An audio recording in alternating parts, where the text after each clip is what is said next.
여러분들의 부동산 길라잡이 부동산 가이드 진행의 강주리입니다. 627 대출 규제 이후에 이제 10억 원 초과 고가 아파트의 계약 취소 비중이 급증하고 있다고 합니다. 특히 이제 고가 아파트가 밀집한 서초구는요, 해제 비중이 이제 규제 이전보다 약 2배 이상 늘었다고 하는데요. 아마 자기 자본이 부족한 매수자들이 향후 집값 하락과 또 이자 부담에 대한 공포로 좀 서둘러서 계약을 해제하고 있는 게 아닐까 싶습니다. 영끌 후폭풍이 무서워서 아파트 계약조차 포기하는 수요자들. 자, 과연 이를 해결할 방법은 없는 건지 그 꿀팁들 궁금하시다면 저희 부동산 가이드와 함께 해주시기 바라겠습니다. 방송 보시다가 부동산 관련한 궁금증 있으시다면 저에게 언제든지 전화 또는 문자 주시기 바랄게요. 02-2638-3964번과 샵 3989번으로 많이 연락 주시기 바라겠습니다. 자, 그럼 부동산 가이드 오늘도 힘차게 출발하시죠.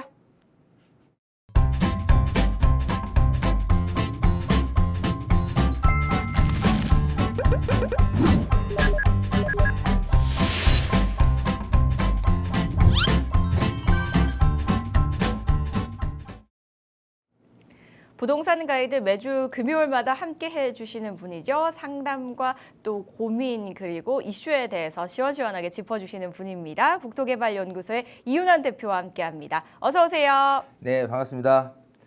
네, 반갑습니다. 전국에 계신 시청자 여러분, 금요일의 남자 이윤환입니다.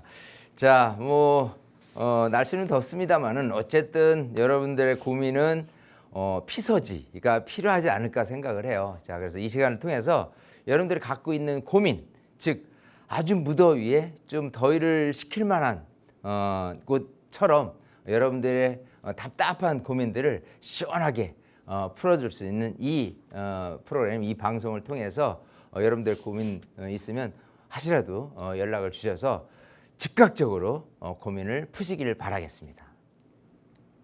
네, 많은 분들 날은 덥지만 저희가 또 부동산 공부만큼은 게을리할 수 없겠죠. 그래서 공부 열심히 하시는 분들을 위한 자리가 마련되어 있습니다. 바로 설명 들어볼게요. 자, 그래요. 자, 여기 나타난 것처럼 무료 세미나 안대입니다. 자, 시간은 일단은 8월 6일 수요일 오후 1시에 진행을 하고요. 장소는 이제 성수동 서울숲역이라든지 뚝섬역 인근에서 진행을 하고 있습니다. 여기에 문의를 주시면 되고, 자, 제가 강의를 하게 되는데 모아타운 예정지 및 소액 투자라고 했어요. 근데 타이틀 자체를 부동산 시장 아니면 정부가 바뀌면서 어떤 예측 이런 거를 주제로 삼기에는 그거는 가장 기본적인 것이다, 이렇게 말씀드리고 싶어요. 그래서 부동산 시장을 읽어주는 거는 가장 기본이고, 그 이후에 또 여러분들이 알고 싶어하는 내용들 중에서 가장 궁금한 것이 소액 투자입니다. 그래서 특히 지금 신송계획이라든지 모아타운이라든지 이런 식으로 예정지에 대한 소액 투자로 정말 작은 소자본으로 어떻게 하면 큰 이익을 누릴 수 있느냐에 대한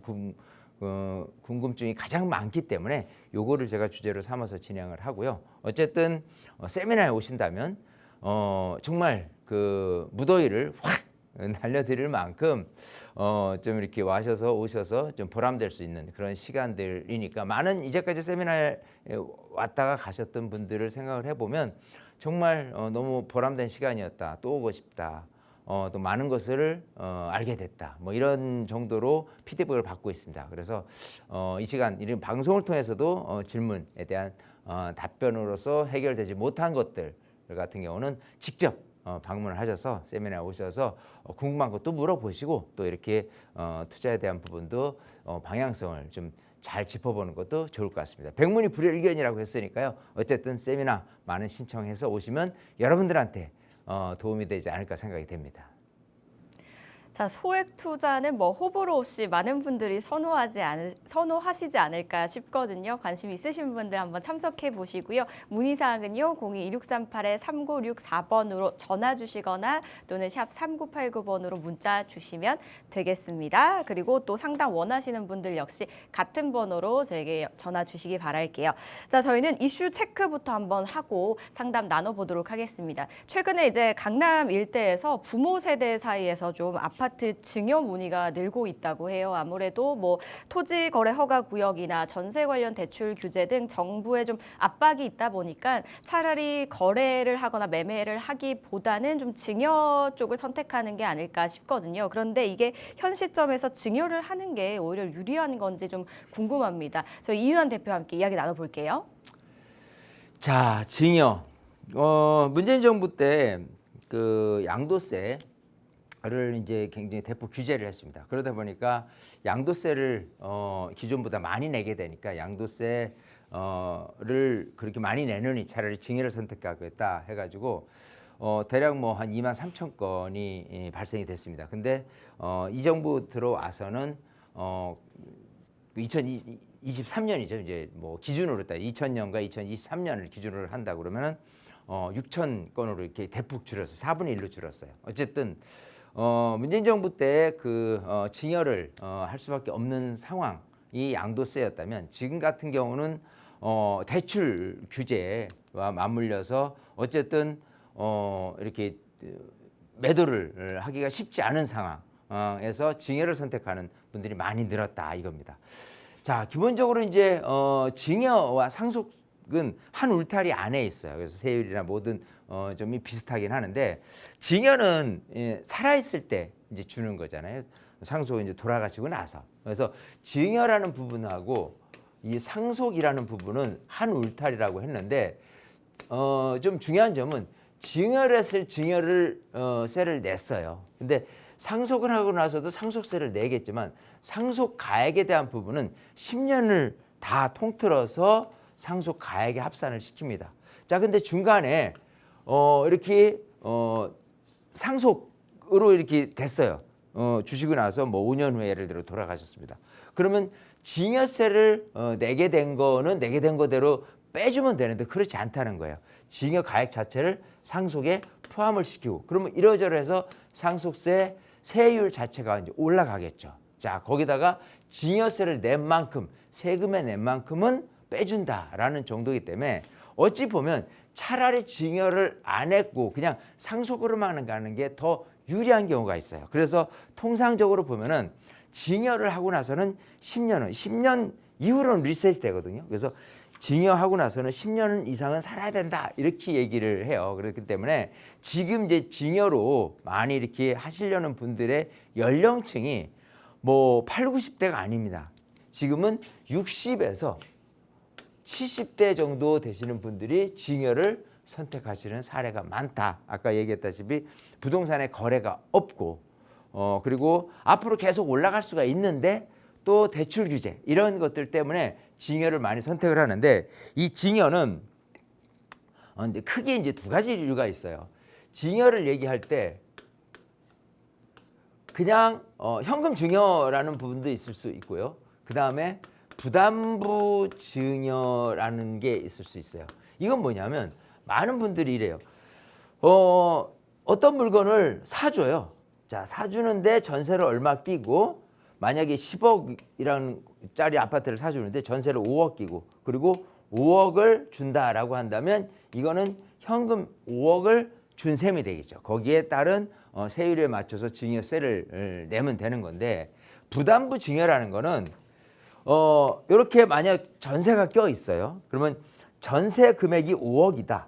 그리고 이 가액이 10억짜리 아파트다. 그러면 5억에 대한 부분이 현금 증여가 되는데 여기서 끝이 아니라는 거예요. 부담부 증여라는 거는 이 대출이라든지 전세라든지 이 금액에 대한 부분은 양도세를 따로 계산합니다. 그래서 증여세도 물지만 기본적으로 양도세도 따로 무는 걸 생각하면 오히려 현금 증여가 낫기도 해요. 그래서 많은 분들이 오히려 증여 자꾸 하는데 오히려 양도세보다도 이중으로 그러니까 증여세는 증여세대로 내고 양도세는 양도세대로 내는 이중고가 될 수도 있는 부분이기 때문에 꼼꼼하게 미리 사전에 세금을 체크를 하시는 게 첫 번째 원칙이다예요. 자, 그리고 일단은 증여를 준다고 얘기를 하게 된다라고 한다면요.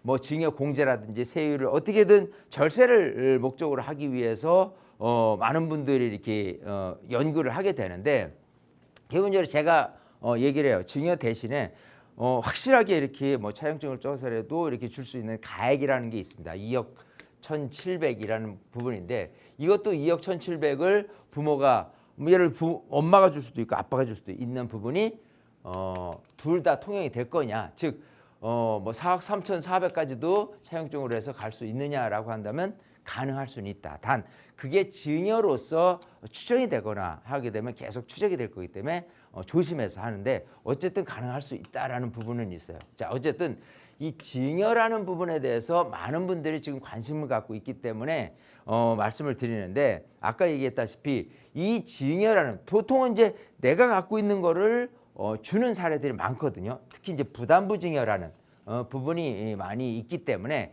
이 부분에 대해서 증여세, 양도세가 추가로 이중으로 발생된다는 것을 명심하시고 꼭 세금에 대한 부분을 체크를 해봐서 아, 양도세가 더 싸겠네. 또 증여세, 양도세를 둘 다 합쳐서가 뭐 이게 더 싸겠네. 이렇게 해서 구분을 해서 반드시 증여를 선택하는 게 옳다. 이렇게 말씀을 드리고 싶습니다.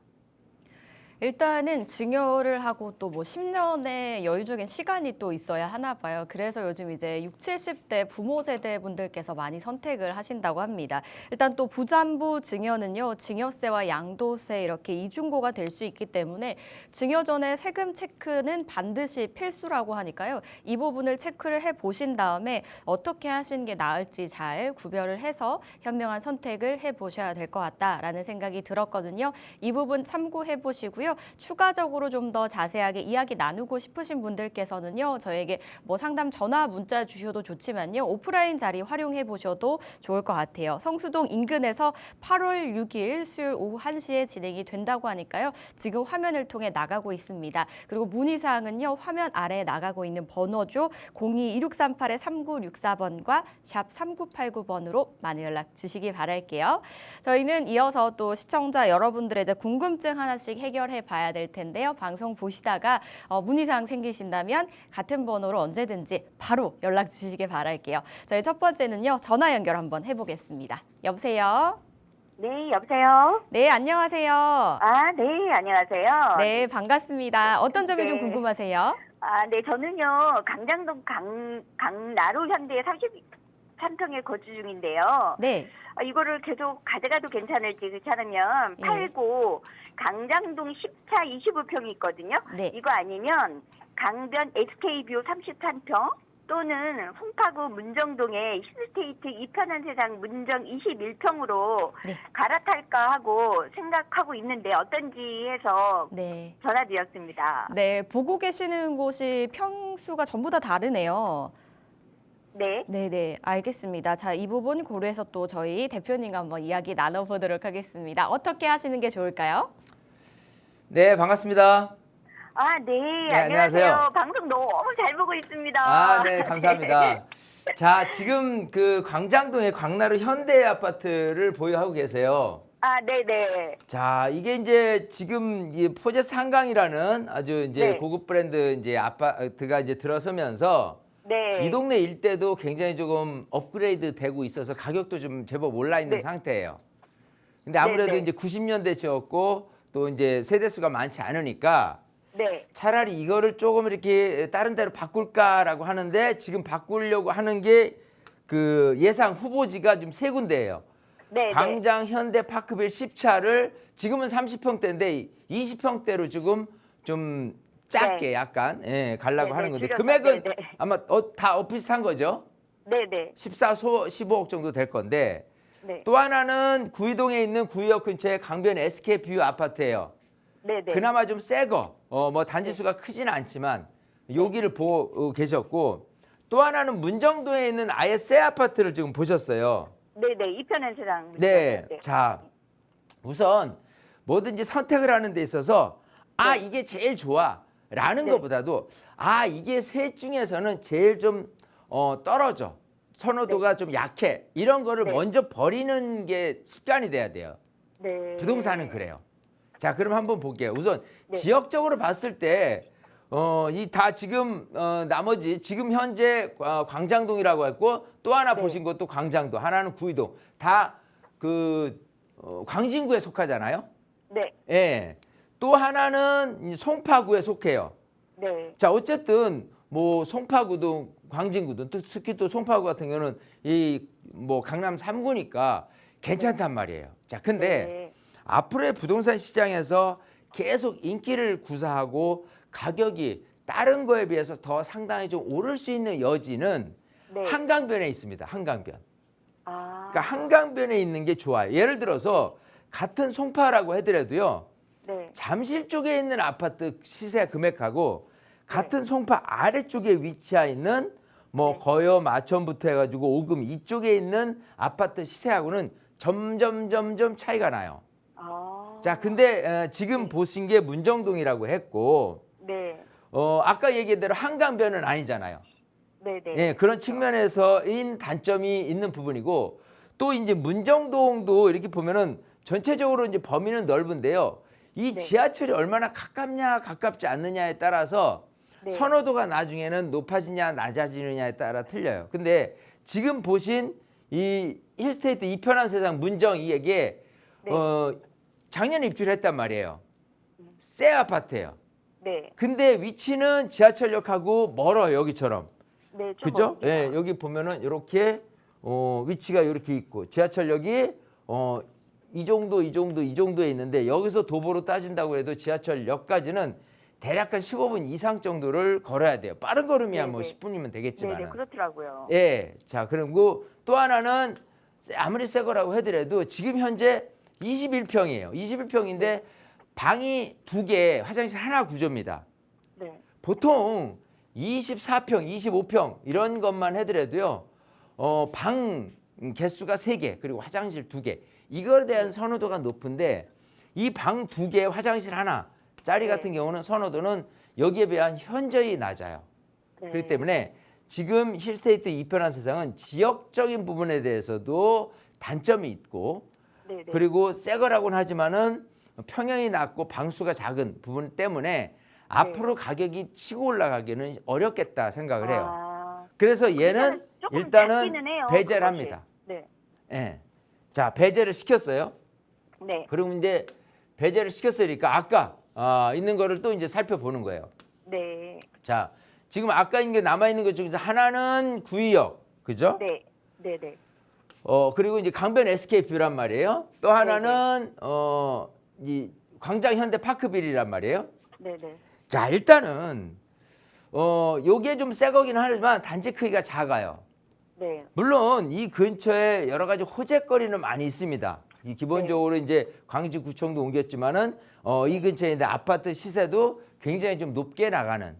근데 이제 이 아파트 같은 경우에 주변에 아파트가 많으면 좋겠지만 지금은 어찌 보면은 세대 수가 크지 않은 상태에서 단 몇백 세대 갖고 정말 1000세대, 2000만 세대하고 경쟁을 하려 치면은 작은 규모일 수밖에 없어요. 네. 자, 그래서 결국은 이런 측면에서 뭘 받쳐주지 못하냐면 네. 지하철역 가깝고 좀 새 거고 단지가 크기 작은데 말해서 주변에 아파트가 많지 않은 단점 때문에 초등학교에 대한 학군이 밀립니다. 그러니까 학군이 좋다는 건 아파트 군락 속에 있는 학군, 이게 가장 좋은 거예요. 네. 그런 측면에서 단점을 갖고 있다는 부분. 그러니까 이것도 아까 얘기한 광장 현대 파크빌보다는 조금 새 거라고는 하지만 그래도 외롭다. 예. 자, 그러면 제가 최종적으로 이 그나마 이게 괜찮다라고 하는 게 지금 광장 현대 파크빌이에요. 네. 자, 근데 지금 강나루 현대하고 비교를 한다면 여긴 30평대고 여기는 20평대긴 하더라도 네. 네. 기본적으로 여기를 많이 찾을 수밖에 없는 이유는 일단 지하철 초역세권이에요. 네. 예. 그리고 여기 광남 초중고등학교가 학군이 너무 좋아요. 잠실보다 네. 더 좋다는 얘기를 합니다. 그래서 학군 생각하면 이 동네를 엄청나게 선호를 해요. 근데 이 학군을 생각해서 이쪽으로 이사하시는 분들이 네. 큰 평형, 대형평, 30평대, 40평대부터 찾을까요? 그건 아니겠죠. 네네. 일단은 작은 거부터 찾는단 말이에요. 아. 근데 작은 거를 찾는 수요자가 많다라는 거는 네. 결국은 광나루 현대가 갖고 있는 33평에 비해서 규모는 작지만 수요자들은 지하철역 가깝고 학군이 좋기 때문에 얘를 더 많이 찾는다는 소리예요. 아. 그럼 상대적으로 전세금 그리고 매매금에 대한 비율은 지금 갖고 있는 광나루 현대보다는 네네. 더 수요자를 더 찾으니까 어떻겠어요? 가격이 더 올라갈 수 있겠죠.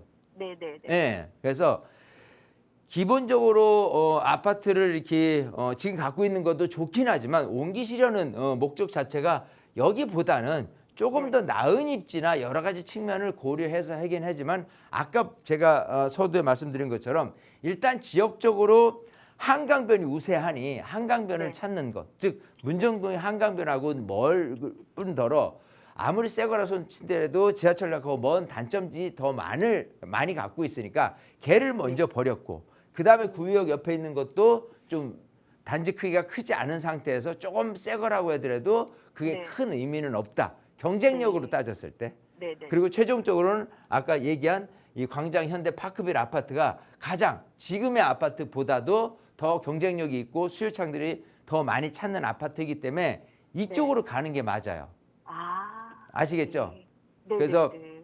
어쨌든 결론은 이제 뭐 간다 쳤을 때 언제 가는 게 좋냐? 그러면 가능한 빨리 가는 게 좋기는 그래요? 하다예요. 지금 이제 대출 규제 그러면은 때문에 그냥 올 가을이라도 움직이는 게 더 나을까요? 일단은 팔아야지 움직일 거 아니에요. 근데 지금 거래가 많이 끊겨지기 시작해요. 네. 예, 이제 그러면 기본적으로 이제 가격이 이게 어느 거에 더 빠질 거냐라고 가정을 한다면 네. 내게 더 빠져요. 네. 왜냐하면 얘들이 더 많이 찾으니까 이 아파트를.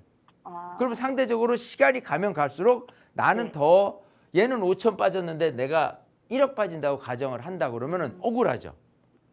그래서 지금은 빨리 매도를 하되 적극적으로 매도를 해서 그 다음에 이제 이쪽으로 가는 거는 인터벌을 조금 둘 필요는 있어요. 왜냐하면 당장 저기 하는 것보다는 네. 이거를 매도를 할 때 잔금 네. 기간을 멀리 둬요. 아, 보통 뭐 2, 3개월 두는 게 아니라 6개월을 네, 둬요. 네, 네. 이해되세요? 네. 그러고 나서 알겠습니다. 좀 시간을 벌고 그 다음에 얘 물건을 찾다 보면은 지금 네. 워낙 거래가 없다 보니까 네, 결국은 급매라고 해서 좀 가격이 떨어지는 게 나타날 수 있다는 거예요. 아시겠어요? 이 작전을 잘 써야 된다니까. 네. 예, 축구에서도 이기려면은 선수들도 아무리 열심히 뛰어서가 아니라 감독이 어떻게 작전을 잘 짜냐에 따라서 선수 기용을 잘 해가지고 이렇게 저렇게 해가지고 승리하는 네네. 그런 게 축구라는 거고 전략이잖아요. 똑같습니다. 네. 부동산도 지금 갖고 있는 이 광나루 현대 아파트를 매도를 하고 아까 세 개 중에서 제가 광장 현대 아파트 10차를 꼭 찍었으니까 대신에 시기적으로는 빨리 서두르는 게 좋다. 아시겠어요? 아, 네. 알겠습니다. 네. 너무 감사합니다. 네네. 네, 아, 이렇게 그래서 아직 격려해 마음이 드리도록 되게 좀 하겠습니다. 편안해졌어요. 그 고민 많았거든요. 네네네. 네, 감사합니다. 네. 네, 마음이 편안해지셨다고 하니까요. 저희도 굉장히 또 행복하네요. 일단 광장 현대 파크빌로 옮기시는 부분을 말씀을 주셨는데요. 타이밍 부분에서는요. 좀 빠를수록 좋지 않을까라고 또 언급을 해주셨거든요. 전략 잘 세우셔서 좋은 결과 있으시길 바라겠습니다. 전화 주셔서 고맙습니다. 계속해서 다음 전화도 연결해 볼게요. 여보세요? 네, 안녕하세요. 네, 안녕하세요. 시청자님. 어떤 점이 좀 궁금하실까요? 네. 저는 그 거여동에 네. 그 3룸 빌라를 보유하고 있는데요. 네. 현재 그 지역주택 조합에서 재개발을 한다고 동의서를 제출하라고 하는데 네. 동의를 해줘도 될지 걱정이 돼서요. 네. 이 일반 재개발이 아닌 그 왜 지역주택 조합에서 진행한다고 하니까 네네. 위험하지는 않을까 음. 걱정도 되고 그리고 입지도 별로라고 하면 그 매도도 고민 중에 있어요. 예. 여기가 거여동 큰바위 어린이 공원 인근에 있는 빌라고요. 네. 10년 전에 구입했고 그 지분은 15평으로 조금 큰 편인데 네. 단지하인 게 단점인 것 같아요. 음. 그래서 어떻게 하면 좋을지 좀 자문 좀 구하고 싶습니다. 네, 전화 잘 주셨습니다. 지금 보유하신 곳에 이제 지역주택조합 재개발 동의서를 제출을 해야 되는지 아니면 그냥 이제 매도를 하시는 게 나을지 어떤 게 좀 가장 좋은 선택일지 이야기 한번 나눠볼게요. 대표님 도와주시죠. 네, 반갑습니다. 네, 안녕하세요. 안녕하세요. 자, 일단 지역주택조합에서 이제 땅을 그 집을 이제 팔으라고 이제 하는 거잖아요. 거기에 대한 네. 동의서인데 결론부터 얘기하면 안 돼요. 하면 안 돼요. 자, 일단 볼게요. 지금 이제 아까 거여동에 이제 큰바위 어린이 공원 근처라고 했으니까 위치는 이제 거여역이 여기인데 여기 요 근처에 있는 거예요. 자, 요 근처 일대를 어쨌든 뭐 지역주택조합에서 들어와서 한다고 해요. 자, 지역주택조합 많은 분들이 알고 계세요. 왜냐하면 지역주택조합으로 해서 조합원 분양가라든지 위치나 여러 가지 보면요, 획기적으로 너무 좋은 위치에 분양 금액도 너무 낮은 금액으로 할 수 있는 좋은 기회이기 때문에 야, 이거 누구든 솔깃한 그런 이 개발 형태예요. 자, 근데 지역 주택조합이라는 건요, 바깥에 외지인들이 조합이 결성이 돼서 여기를 들어오는 겁니다. 자, 그러면 여기 계신 분들은 두 가지 옵션이죠. 그냥 내가 갖고 있는 부동산을 팔고 나가면 되고요. 또 어떤 분들은 만약에 주택을 하나 갖고 있다, 8호제곱미터 이하의 면적을 갖고 있는 주택이다, 아파트다 라고 한다면은 나도 지역주택조합원이 될 수 있습니다. 1주택을 갖고 있는 경우라면. 자, 그래서 많은 분들이 이제 뭐 지역주택조합원으로 등록을 해서 뭐 싸게도 사고 이렇게 해서 들어온다고 얘기하는데, 문제는 이게 사업이 원활히 잘 진행되려면 지역주택조합원 모집은 잘 돼요. 왜 그러냐면 이게 분양 금액이 싸거든, 위치도 좋거든. 그러니까 아파트에 대한 희망의 꿈을 이룰 수 있는 좋은 기회란 말이에요. 그런데 이 땅들을 다 사야 되는데, 내가 이제 한 사람은 나 급해서 팔기 시작해서, 나는 급하지 않아. 근데 그 정도 금액을 갖고 팔기는 좀 아까워. 그럼 시간이 기다려. 그러면 시간이 가면 갈수록 땅값은 올라가고 파는 사람들은 없어요. 결국은 최대 안 판다고 그러면 사업은 안 되겠죠. 그중에서 95%가 매도한다고 얘기 나왔을 때 5%는 알박기, 즉 죽어도 안 판다고 하더라도 이 사람들 거는 사들일 수가 있는 제도가 있어요.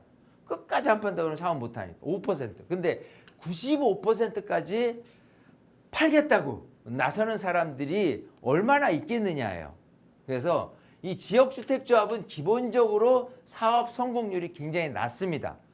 곳곳에는 사업 성공하는 데들이 있어요. 근데 거기 같은 경우는 이런 빌라촌으로 구성되어 있는 게 아니라 어느 큰 블럭에 뭐가 있고 또 손쉽게 이런 95%의 땅을 매입할 수 있는 그런 여건이 조성되어 있는 곳들이 간혹 있어요. 그런 곳들이 성공을 하는 케이스고, 그거는 굉장히 드물다라는 부분이고. 자, 이렇게 해서 예를 들어서 여기서 땅을 매입을 하기 시작해가지고 정비업체가 들어와가지고 진행을 하기 시작했어요.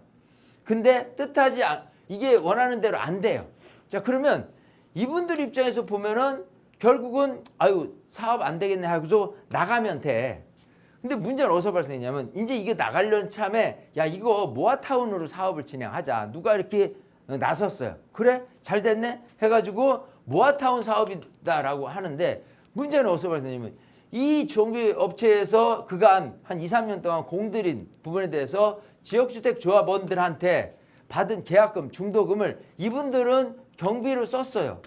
그렇죠. 공짜로 일할 수는 없을 거 아니에요. 직원들도 있고 뭐 어떤 부분에 대해서 경비가 필요하면 이 계약금이나 중도금을 쓸 수 있도록 명시가 돼 있습니다. 신탁회사라고 말은 그렇게 한다고는 하지만 신탁회사가 꼭 주고 안 주는 게 아니라 경비로 쓰게 돼 있어요. 그러면 이 경비 쓴 만큼은 필요하잖아요. 그러면 모아타운 진행한다라고 한다면 결국은 야, 이거 이제까지 2, 3년 들어가는데 한 10억 썼어, 20억 썼어, 30억 썼어 라고 이렇게 딱 냈을 때 이걸 누가 지불을 하면서 나가라고 얘기할 거냐 이거죠. 그래서 결국은 지역주택조합이 개발이 안 된다라고 하는 현장들은요, 다른 사업, 모아타운이나 신통기획마저도 안 된다는 거예요. 이해되세요? 그래서 정말 지금 상황에서 보면은 지역주택조합 동의서는 안 쓰는 게 좋고요. 또 지금 갖고 계신 게 뭐 쓰리밍을 하지만 반지하라고 했어요. 반지하는 결국은 아무리 땅 지분이 크다고 하더라도 평가가 굉장히 낮게 나올 수밖에 없기 때문에 결국은 대발이 나중에 된다 손 치더라도 나에 대한 평가가 낮기 때문에 큰 의미는 없습니다. 그래서 차라리 이참에 지역주택조합을 한다라고 한다면은 그 분위기에서 나의 동의서를 써주는 게가 중요한 게 아니라 차라리 이참에 뭐 개발이 된다 하니까 팔고 나오시라는 거예요. 아시겠어요? 네네. 그게 상책입니다. 그러니까 팔고 나오면 이거보다 훨씬 좋은 지역, 훨씬 실질적으로 개발을 할 수 있는 그런 곳들이 있어요. 그런 곳들을 두드리는 게 훨씬 낫다는 거예요. 아시겠어요? 네. 그러니까 지금 이 기회를 잘 살려가지고 출구 전략을 세우는 거예요. 아시겠죠? 네. 절대 이거 동조하면 안 됩니다. 어떤 유혹을 네, 해서 뭐 이렇게 감사합니다. 저기 한다고 하더라도 나만큼은 그냥 나오겠다라는 생각으로 딱 그 확신을 하고 그러고 나서 행동으로 임하는 게 좋을 것 같아요. 아시겠어요? 네, 알겠습니다. 감사합니다. 그리고 정리해 드리겠습니다. 지역주택 조합은요 비교적 이 사업 성공률이 좀 낮은 편이어서요 동의서 제출보다는 매도하고 옮기시면 어떻겠냐라는 의견을 주셨거든요. 그래도 잘 판단이 잘 안 서신다고 하시면 한번 검색도 해보시고 잘 판단해 보시기 바라겠습니다. 전화 주셔서 고맙습니다. 이렇게 문의사항 궁금하신 부분 있으시다면 02-2638-3964번과 샵 3989번으로 연락 주시기 바랄게요. 저 이번에는 문자 한번 만나보겠습니다. 3726님께서 보내주셨는데요. 실투자금 2억 5천만 원으로 연희동 모아타운 예정지와 효창동 신속통합기획 효창공원 압력에 신축 빌라가 있는데 어디가 더 나을까요? 라고 문의를 주셨습니다. 자, 2억 5천만 원 예산으로 두 곳 중에 어디가 더 나을지 한번 분석해 주시죠, 대표님. 네. 자, 뭐 투자처를 두 군데 했어요. 하나는 용산구 효창동이고 하나는 서대문구 연희동입니다. 항상 제가 이 개발지, 개발 예정지라는 측면에서 결론을 뭐로 내냐면 결국은 근처에 있는 인근 아파트 시세예요. 이 아파트 시세가 얼마냐 나가느냐에 따라서 결국은 사업 이후에, 그러니까 내가 빌라를 얼마 주고 샀고 내가 평가를 얼마 받고 조합 분양 금액이 얼마 되는데 또 일반 분양 금액이 얼마 되는데 시세는 얼마 되느냐, 이 차익이라는 게 생겨요. 근데 그 차익은 정말 아파트 시세가 높게 나가면 높게 나가는 만큼 프리미엄 사업이 진행하면서 이게 높고요. 그렇지 않은 곳 같은 경우는 프리미엄이 높을 수가 없어요. 낮아요. 자, 그렇게 본다면 두 지역을 평가했을 때 서대문구 연희동 그리고 용산구 효창동 하면 일단 구부터 따졌을 때 용산구에 있는 아파트와 서대문구에 있는 아파트를 전체적으로 맥락에서 봤을 때 어디가 가격이 조금 높냐라고 한다면 그래도 용산이다. 그래서 기본적으로는 서대문구 연희동은 나쁘진 않지만 용산하고 붙으면은 지는 법이에요. 그래서 용산을 선택하는 게 좋고, 여기도 이제 구체적으로 가보면은 이렇게 볼 수 있죠. 자, 그러면 효창동에 뭐 개발 예정지라고 하는데 이 근처는 전부 다 개발지예요. 그래서 개발을 하고 있는 곳은 굉장히 좀 비싸요. 근데 아까 얘기대로 2억 5천 정도로 해서 매매금 대비 이제 전세 놓고 이렇게 한다 그러면은 용산치고는 너무 싼 거예요. 근데 아까 얘기가 효창공원 앞하고 멀지 않은 역세권에 있는 빌라 투자를 해서 나중에 이제 아파트 짓겠다는 개발지 투자를 하는 거예요. 제가 볼 때는 굉장히 훌륭하다.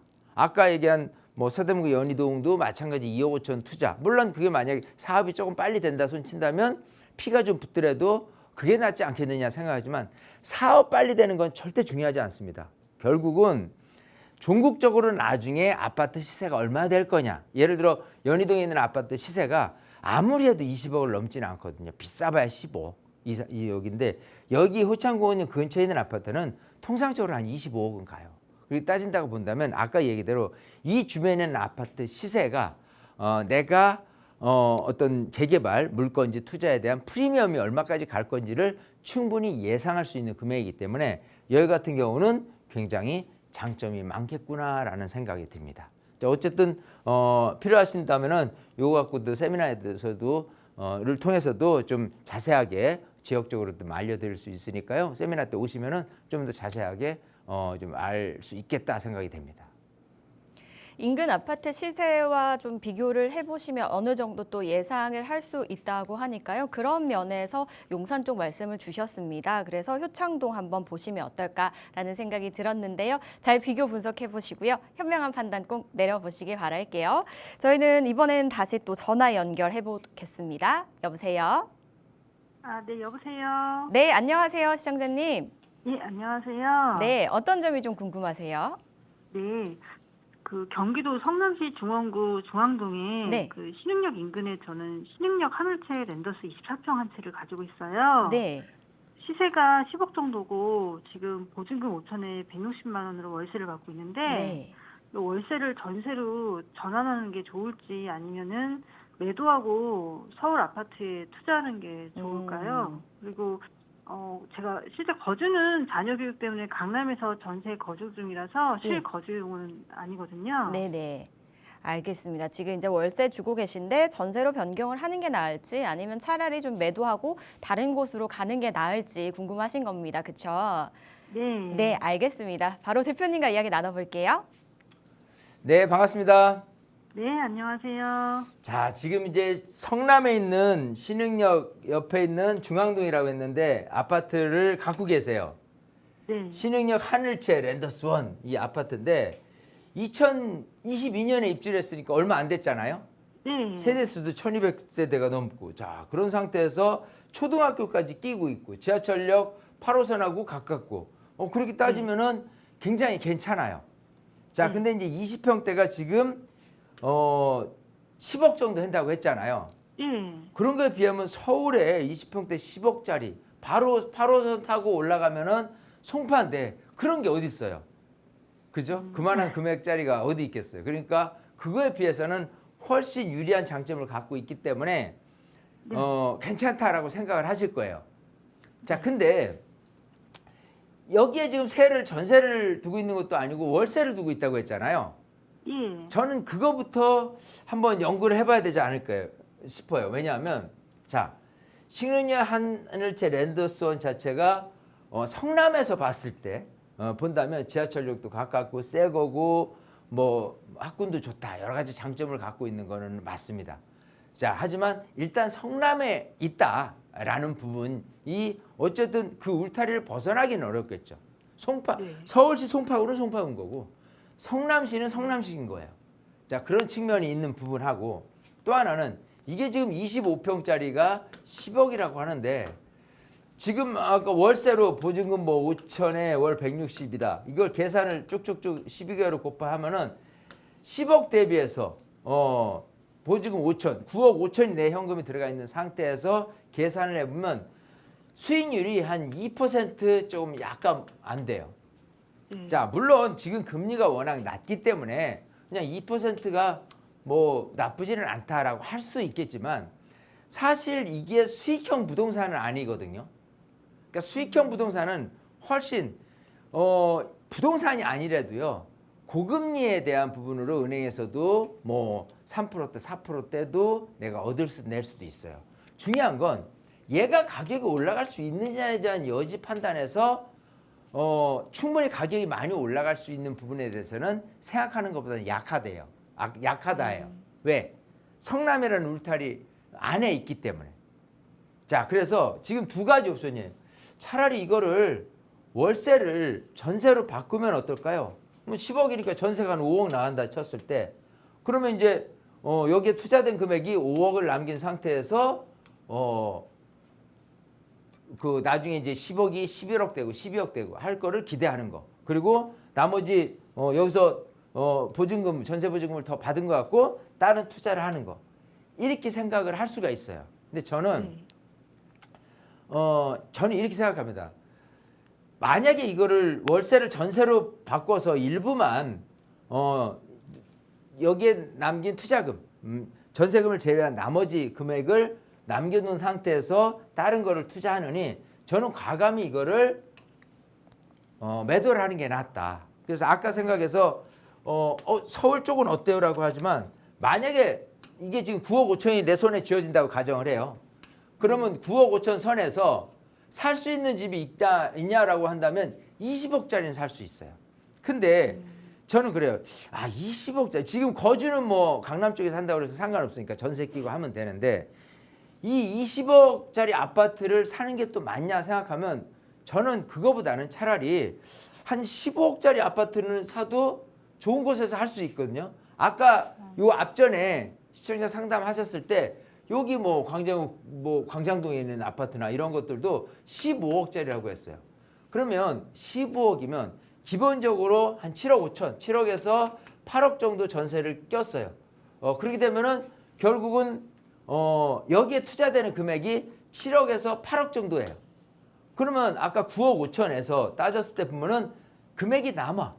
그럼 금액이 남은 걸 갖고 또 어떻게 할까? 뭐 이렇게 고민하지 말고 최대치를 얘는 전세를 최대로 받고 실투자금을 적게 두고 예를 들어서 전세 보증금을 8억이라고 했어요. 그러면 내 돈 들어가는 거는 7억이에요. 그러면 2억 5천이 남아. 9억 5천 중에서. 그럼 2억 5천 갖고 다른 투자를 할 수도 있잖아요. 그러면 일단은 지금 갖고 있는 그 성남에 있는 아파트도 새 거고 지하철역 가깝고 좋은데 그래도 서울에 있는 아파트 한 채 갖고 있고 바꿔주는 거죠. 그러고 나서 또 잉여 투자로 2억 5천 정도로 다른 빌라 투자를 해가지고 거기에 개발지 투자해서 나중에 아파트 받겠다라고 한다면 그냥 일거양득이 될 수 있는 부분이에요. 이해되세요? 네. 그런 쪽으로 과감한 선택을 해주는 게 저는 낫겠다라고 생각을 하는 거니까 뭐 중간 전세 그러니까 월세를 전세로 전환한다는 정도로 그치지 말고요. 과감히 매도를 하고 아무래도 성남보다는 서울이 낫고 서울 안에서도 충분히 뭐 7, 8억 갖고도 15억짜리 아파트를 살 수 있는 유망한 아파트들은 많이 있으니까 그걸로 바꿔놓고 작은 금액 갖고도 투자를 생각해보는 쪽으로 방향을 잡았으면 좋겠어요. 아시겠어요? 네. 우리 시청자님 꼭 세미나에 오세요. 네. 오셔서 이런 공부를 해라는 거예요. 어떤 식으로 전략을 잘 짜서 정말 부동산 재테크를 잘해서 돈을 버느냐 이런 거잖아요. 아시겠죠? 네네. 네. 하여튼 작전이 중요하니까 작전을 짜기 위해서 꼭 세미나를 오셔라 해요. 이렇게 정리해드리겠습니다. 네, 감사합니다. 네. 네, 일단 뭐 매도하시고요. 다른 쪽으로 이동을 하신 다음에 남는 예산으로 또 다른 투자 한번 생각해 보시면 어떨까라는 말씀을 주셨으니까요. 이 부분 참고하셔서요. 전략 잘 세워 보시기 바라겠습니다. 전화 주셔서 고맙습니다. 저희 계속해서 전화 연결해 볼게요. 여보세요? 네, 여보세요. 안녕하세요. 네, 반갑습니다. 네, 안녕하세요. 저는 네. 분당에 거주 중이고요. 예.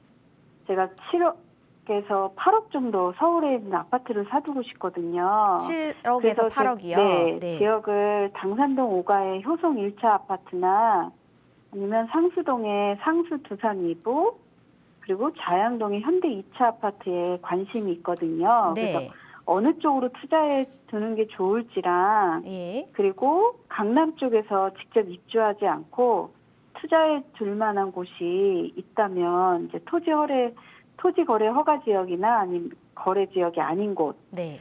있다면 조금 더 투자액을 늘려서 10억 정도로 투자할 계획이 있거든요. 네, 네. 그래서 추천해 주실 곳이 있을지 네. 네, 여쭤보려고 전화드렸어요. 예, 알겠습니다. 그럼 지금 말씀 주신 부분 살짝 정리해 볼게요. 일단 7, 8억 예산으로 당산동, 상수동, 자양동을 보고 계신데 만약에 이제 강남에서 규제를 받지 않는 선에서 투자가 가능한 곳이 있다면 한 10억 선까지 생각하신다. 맞으실까요?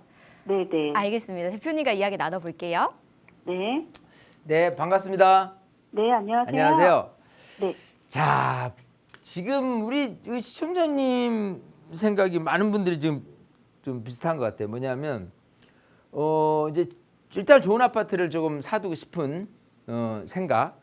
네. 그리고 금액을 좀 놀려서 잉여 투자를 할 수 있는 부분인데 네. 7, 8억 갖고 살 수 있는 게 당산역 옆에 있는 아파트예요. 그죠? 네. 또 하나는 마포구 상수동에 있는 아파트예요. 네.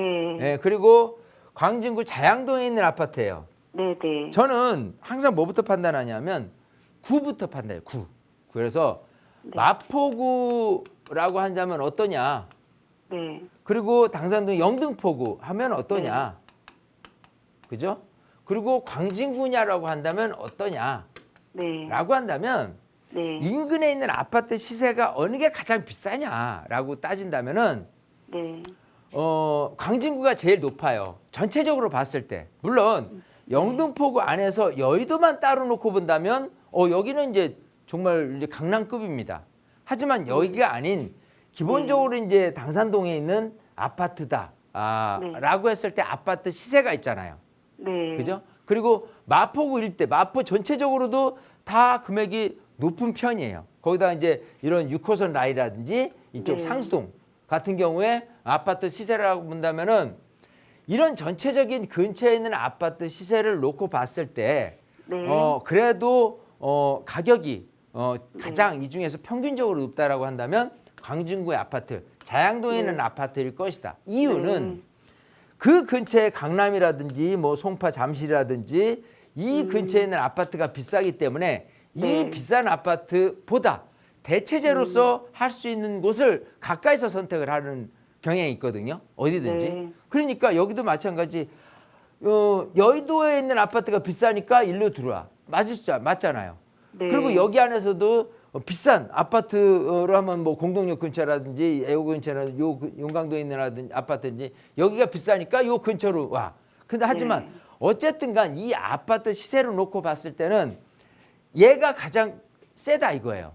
네. 네, 그렇게 본다면은 이 세 개 중에서 뭐 7, 8억 갖고 아파트를 매입을 한다 그러면 저는 광진구 자양동에 있는 아파트를 하는 게 맞겠다 싶은 거예요. 자, 두 번째는 네. 지금 금액을 늘려서 10억 갖고 한다라고 한다면 결국은 15억짜리 아파트가 아닌 20억짜리 아파트를 사두는 건 어떠냐라고 물어보시는 건데 저는 20억짜리 살 바에는 차라리 지금도 괜찮은 토지거래 허가구역이 아닌 성동구라든지 광진구에 있는 이 아파트를 15억짜리를 선택을 하고 그 다음에 나머지 잉여 자금으로 뭐 2, 3억 갖고 다른 투자를 이원화시키는 게 더 낫겠다 싶은 거예요.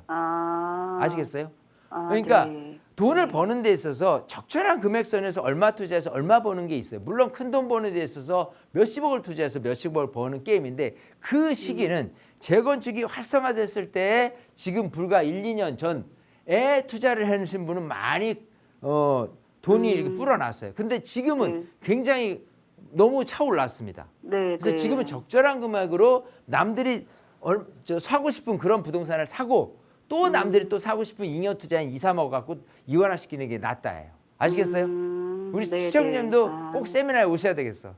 오셔서 공부를 하고 어떻게 하는 게 돈을 더 많이 벌 것이냐를 연구를 하고 행동으로 임했으면 좋겠어요. 아시겠어요? 네, 알겠습니다. 이렇게 정리해드리겠습니다. 네, 말씀해주신 대로 전략 세우시는데 한번 잘 참고하셨으면 좋겠습니다. 전화 주셔서 고맙습니다. 저희 상담 여기서 마무리하고요. 오프라인 자리 설명 한번 들어보겠습니다, 대표님. 자, 그래요. 이제 세미나입니다. 어쨌든 이 세미나를 통해서 이렇게 이제 많은 분들이 오셔서 정말 웃고 좀 즐기고 가는 뒷모습을 보면서 저도 굉장히 좀 보람되는 것들이 있거든요. 근데 이제 부동산이라는 게 어렵기도 하고 딱딱하기도 한 것 같지만요.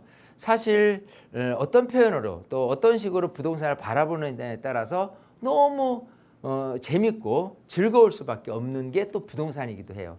제대로 알면은. 그래서 그렇게 제대로 아는 시간을 직접 여러분들이 오셔서 이렇게 세미나를 통해서 공부를 하게 된다라고 한다면 눈이 번쩍, 귀가 번쩍 뜨이면서 이렇게 부동산이 재밌구나라고 하면서 흐뭇해서 돌아가실 수 있도록 세미나를 알차게 준비를 하니까요. 많은 분들이 덥다고 귀찮아 나가지 말아야지가 아니라 더워도 바깥 공기 쐬고 몸을 움직여서 머리를 맑게 하셔야 된다. 저는 그렇게 생각이 됩니다. 부동산을 바라보는 시각 넓혀보고 싶으신 분들 한번 참석해 보시기 바라겠습니다. 문의사항은요. 02-2638-3964번과 샵 3989번으로 많은 연락 주시기 바랄게요. 저희 방송에서 제공하는 정보는 투자 판단에 대한 조언일 뿐 해당 부동산의 가치, 상승과 하락을 보장하지 않는다는 점 기억해 주시기 바라겠습니다. 주말 행복하게 보내시고요. 다음 주 월요일에 찾아뵐게요. 시청해 주신 여러분 고맙습니다.